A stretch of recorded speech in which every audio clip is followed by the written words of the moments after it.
Good afternoon folks, 21st Century Caveman here. Hope everybody's safe, hope everybody's well.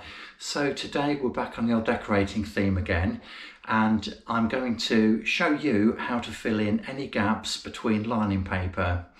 So in this property then, virtually all of the rooms have been lined with lining paper. I've used two different thicknesses, three different thicknesses actually. Generally speaking, throughout the property I've used a 1400 grade. I've also used a 2000 grade on a really rough piece of wall which I couldn't be bothered to skim basically, and that worked out really well. And also I've used a much wider, more durable lining paper, and that's my go-to from now on. It's a little bit thinner than 1400 grade. I think it's about 1300 grade, something like that, but the lining paper is far superior to anything I've ever used in the past. So anyway, the walls still need to be prepped. Lining paper will cover up a multitude of sins, but it won't make it absolutely perfect, so you still got to do your prep work in the first place. So anyway, I've put my first coat of emulsion on the lining paper, and basically it's a case of just seeing what it's like when it's been done. So what I'm going to do, look, I'm just going to show you around a couple of the rooms upstairs, and just to show you what we have to do. I'll reset the camera. Right peeps, so as we can see, it's had a first coat of emulsion and it's come up very nice. And I must say I'm very pleased with the results so far, and obviously once it has another coat of emulsion then it'll look even better, won't it? So the first coat then, it's covered up many of the gaps which were present initially. You can probably just make out, look, where they were. In fact, that's an example of something we just need to go over, but it's generally come up pretty well. We've got another little bit here, look. Now we also have one or two bits on the ceiling. So this is a good example of what we need to fill in, look. Now I should really do the ceiling first, but I can't be bothered. I want a nice easy run today, so I'm just going to start with the walls and I'll do the ceilings on another day. Now over here then, so the first coat of emulsion then, it's done a pretty good job of filling in any gaps which are there, but there will of course always be some slightly wider ones. Now that's a little bit of an overlap, so that's going to need a little bit of a sand. So this one here, look, wasn't quite so good, was it? So we've got quite a long run there. And what you tend to find is, even if you're really careful, where you have gaps between the lining paper where it butts together, generally speaking it's because the wall is uneven, and therefore you're not going to get two pieces of lining paper butt directly together. Something's got to give, and the main thing is it's more important to have a gap than it is to overlap the paper.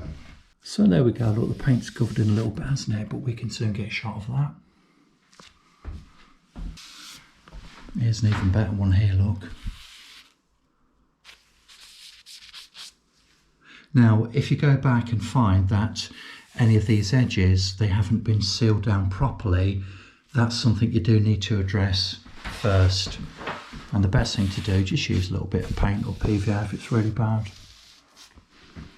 And so the ceiling's come up really well, and when you think about it, the ceiling is always the most difficult one to do. So I'm really pleased with that actually. It's come up a treat. In fact, apart from the one little bit I showed you earlier, there aren't really many areas remaining on there which need to be done. As I say, we're just looking at one bedroom at the moment. Right, we've got a nice little bit up there, look, we can sort that out, no problem at all.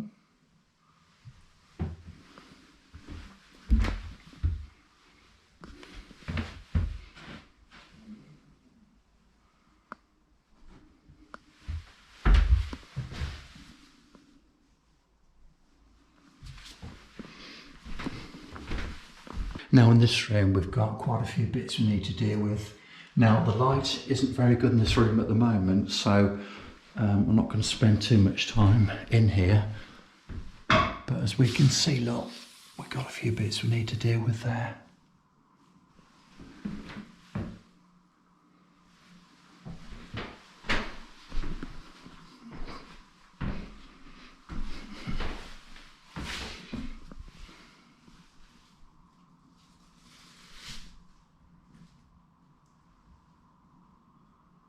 So anyway, look guys and girls, you've got the gist of it, haven't you? So I'm going to reset the camera and I'll show you how to mix up this filler. It's called a hard stop. Bear with me.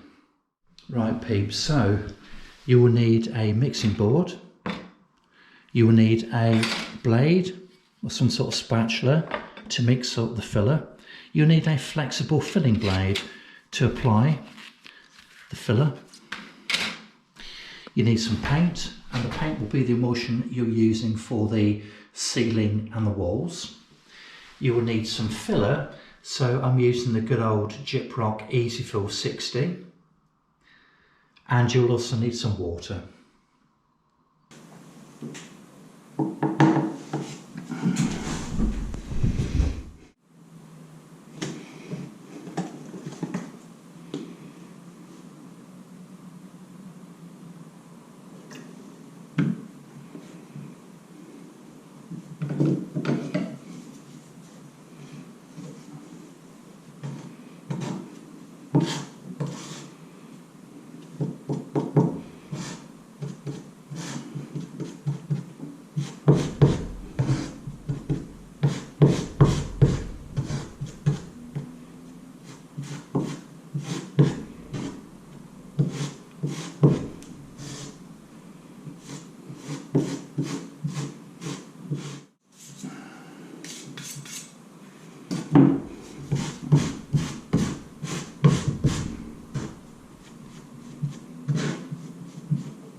So the thing about this then is the fact that you don't want too much water, you don't want this too runny. And the reason you put water with the plaster first is because that is much better at dissolving the plaster. Once you start putting that gooey, thick, viscous paint on there, it won't absorb the plaster so much. Okay, look, so there we've got a nice little bit to be going on with. What we need to do now is to add some paint. Now, the thing about this is the fact that the paint is a very, very similar colour to this plaster mix we've got down here.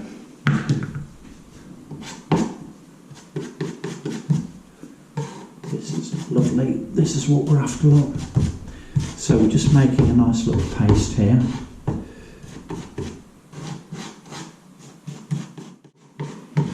Sweet. Right, well I think that's probably as far as we need to go with this. Get some on there, shall we? There we go. Sweet.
Right, we've got a nice little bit up here on the ceiling, look.